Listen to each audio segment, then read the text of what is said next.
अस्सलाम वालेकुम, मैं हूं अजीम खान। वतन यार प्रोग्राम द डॉक्टर्स शो में आपकी खिदमत में हाजिर हूं। और नाजरीन, आज बहुत ही इंटरेस्टिंग टॉपिक है हमारे पास। और हमेशा से उमूमन हम देखते होते हैं कि काफ़ी लोग जो है वो ये सर्विसेज ले रहे होते हैं। अब मैं नाम तब लूँगा जब हम गेस्ट की तरफ जाते हैं। हमारे साथ प्रोग्राम में एक फ़िज़ियोथेरापिस्ट मौजूद हैं जो कि आप लोगों को बताएंगे कि फ़िज़ियोथेरापी क्या चीज़ है और इसके कब कब हमें ज़रूरत पड़ती है, उस हवाले से भी बात करते हैं। हमारे साथ मौजूद है डॉक्टर फरहान बादशाह। अस्सलाम वालेकुम। वालेकुम सलाम। फरहान, कैसे हैं आप? ठीक हैं? अल्हम्दुलिल्लाह, आप सुनाओ? ठीक। ज़बरदस्त। फरहान, ये बताइएगा आप सबसे पहले जो नाजरीन है, जो देखने वाले हैं, उनको अपना इंट्रोडक्शंस बताएं कि आपका बिलोंग कहाँ पर है और आजकल सर्विसेज कहाँ पे दे रहे हैं। और बताइएगा अपने स्पेशलिटीज़ के हवाले से। मेरा नाम डॉक्टर फरहान बादशाह है। मैंने DPT एबटाबाद यूनिवर्सिटी एबटाबाद से की है। इसके बाद मेरे हाउस जॉब पेम्स हॉस्पिटल इस्लामाबाद से। अच्छा। और मेरी स्पेशलिटी है पेन मैनेजमेंट। इसके बाद मैंने कुछ शॉर्ट कोर्सेज किए जिसमें फिटनेस ट्रेनिंग हो गया। इसके बाद मैनुअल थेरेपी कोर्सेज है। और अभी लास्ट 1 ईयर से मैं सईद इंटरनेशनल हॉस्पिटल में as a clinical physical therapist अपनी ड्यूटी से अंजाम दे रहा हूँ।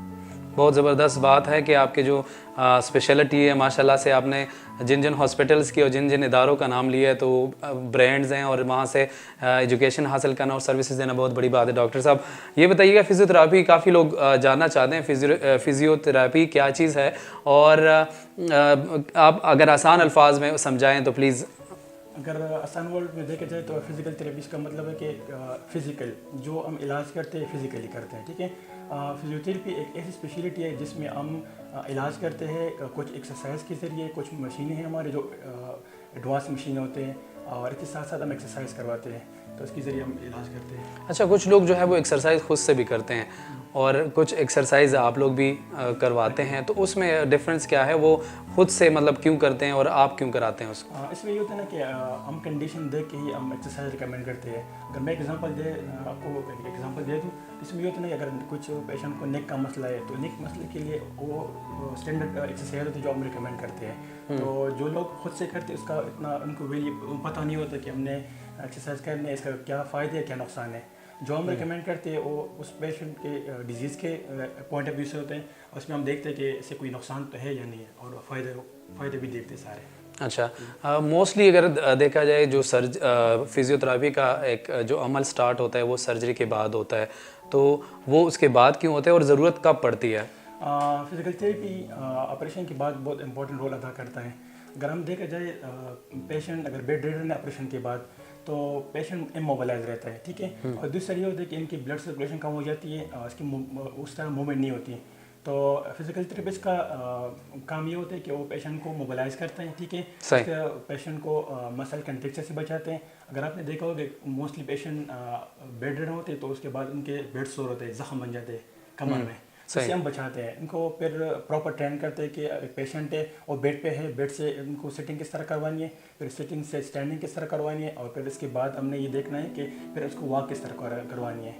तो उसमें ये बहुत इंपॉर्टेंट रोल अदा करता है। अच्छा, कुछ डॉक्टर्स ऐसा भी है कि मतलब होम सर्विसेज भी देते हैं, उनके घरों में जाते हैं, वहाँ पे सर्विसेज देते हैं।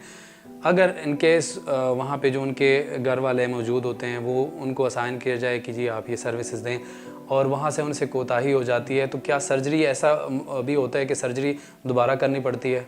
मोस्टली पेशेंट आ जाते हैं कंप्लेंट के साथ। अगर एक एग्जांपल दे दो ACL इंजरीज़ का, तो यहाँ पे हम पेशेंट को गाइड करते हैं ऑपरेशन के बाद कि आपने ये एक्सरसाइज करनी है, लेकिन वो घर जाके वो उस तरह नहीं करवाते हैं, तो उनकी मसल स्टिफ हो जाती हैं, फिर मूवमेंट में मसला होता है, मतलब उठने में बैठने में उसकी बेंडिंग नहीं होती, नी नहीं होती। तो बहुत इंपॉर्टेंट होता है कि अगर एक पेशेंट यहाँ से डिस्चार्ज हो जाए तो अगर वो खुद एफोर्ड नहीं कर सकता फिजियोथेरेपी, तो इतना है कि वो एक फिजिकल थेरेपिस्ट से ऑनलाइन कंसल्टेशन करवा के और जो एक्सरसाइज उन्होंने गाइड की है तो उस पर प्रॉपर काम करें। सही। अच्छा, फिज़ियोथेरापी का जो अमल है वो किन किन सर्जरीज़ के बाद होता है? अब काफ़ी सारे सर्जरीज़ होते हैं, जैसे आपने बात की कि पेन मैनेजमेंट के हवाले से आपने बात की है, तो उसमें काफ़ी ज़्यादा सर्जरीज़ होते हैं, नी की सर्जरी होती है और भी कई सर्जरीज़ होती है, तो किन किन सूरतों में जो है आपका वहाँ पे ज़रूरत पड़ता है? फिजिकल थेरेपी की मल्टीपल कंडीशन सर्जरी के बाद मैं अगर ऑर्थोपेडिक लिहाज से बता चलूँ तो इसमें ये होता है कि टोटल हिप रिप्लेसमेंट। ठीक है। इसके बाद आता है टोटल नी रिप्लेसमेंट, इसमें फिजिकल थेरेपी का बहुत इंपॉर्टेंट रोल है।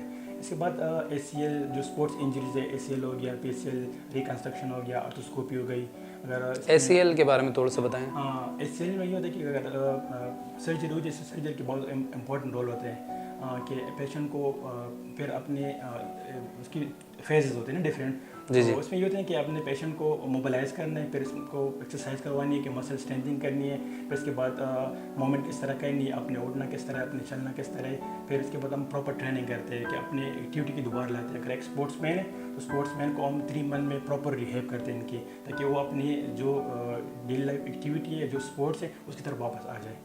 अच्छा, सही सही।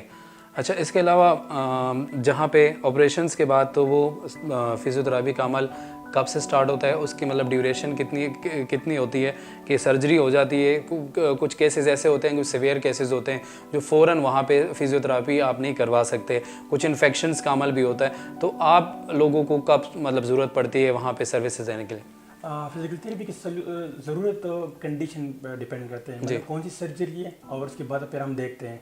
अगर देखा जाए तो मोस्टली सईद इंटरनेशनल हॉस्पिटल में न्यूरो की सर्जरी और ऑर्थोपेडिक की सर्जरी बहुत ज़्यादा होती है जी। तो उसकी प्रॉपर रिहेब मैं खुद करता हूँ, ठीक है। ज़बरदस्त। इसमें ये होता है कि अभी टोटल हिप रिप्लेसमेंट होगा तो उसमें हम देखते हैं कि अगर 24 आवर बाद हम इसकी मोबिलाइज करते हैं पेशेंट को एक्सरसाइज करवाते हैं, फिर इसके बाद थोड़ा सा इनको सेटिंग करवाते हैं, सेटिंग के बाद फिर स्टैंडिंग करवाते हैं, फिर इसके बाद प्रॉपर वो डिपेंड करते हैं कि मतलब कौन सा सर्जरी है और सर्जरी की सिविरिटी क्या है, इस पर फिर हम सारा वो करके इसके बाद फिर हम स्टार्ट करते हैं। लेकिन हर सर्जरी का अपना टाइम आता है, मतलब कि कभी 24 आवर बाद स्टार्ट करते हैं, कुछ कि हम 3 दिन बाद स्टार्ट करते हैं, कुछ अब जिस तरह कुछ सर्जरी में हम आफ्टर सर्जरी 3 to 4 आवर बाद भी हम उसको मोबिलाइज करते हैं, तो डिपेंड करते हैं। सही सही, ठीक है। इसके अलावा आप ये बताइएगा कि यहाँ पे सईद हॉस्पिटल में आप सर्विसेज दे रहे हैं, यहाँ पे इंस्ट्रूमेंट्स कौन कौन से हैं और फिजियोथेरेपी के हुसूसी तौर पे वहाँ पे जब ज़रूरत पड़ती है, क्योंकि सर्जरीज़ जो है वो सबसे मतलब ये सीवियर कंडीशंस के बाद वो होती है, पेशेंट पहुँच जाता है वहाँ पे, फिर वहाँ पे वो इंस्ट्रूमेंट होना और उसका सही यूज़ करना वो ज़रूरी होता है। तो कुछ ऐसे केसेस होते हैं पुराने इंस्ट्रूमेंट पड़े होते हैं और वो ट्रीटमेंट कर रहे होते हैं, डॉक्टर स्पेशलिस्ट होते हैं, लेकिन वो जो आलात होते हैं जो यूज़ करते हैं वो डैमेज होते हैं। तो सईद हॉस्पिटल की क्या कंडीशन है, कैसे आलात है, जदीद दौर के मुताबिक यूज़ हो रहा है, या किस तरीके से आप लोगों को जो है वो ट्रीट देनी पड़ती है उसकी? अभी सईद इंटरनेशनल हॉस्पिटल में हमारे पास एडवांस इक्विपमेंट है, जिसमें अगर मैं कुछ आपको बताते चलूँ तो इसमें होते हैं अल्ट्रासाउंड है, थेरेपेटिक अल्ट्रासाउंड, इसके बाद इंफ्रारेड है, इसके बाद हमारे पास है टेंस हीटिंग पैड, EMS, पूले जितनी भी मतलब physical therapy related equipment need है हमारे पास सारे अवेलेबल है। अच्छा, माशाल्लाह, मतलब सारे जितने भी जदीद दौर के जो आलात डेवलप हुए हैं इस ट्रीटमेंट के लिए सईद हॉस्पिटल में, वो सारे आलात जो है वो मौजूद हैं और आप लोगों की सर्विसेज के लिए प्रोवाइड किए गए हैं।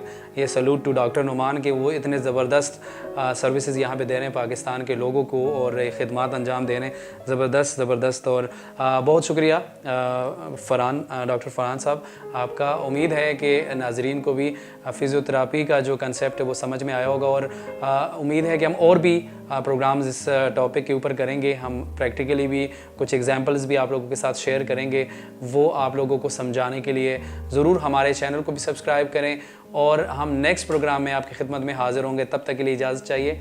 अल्लाह ने के बाद।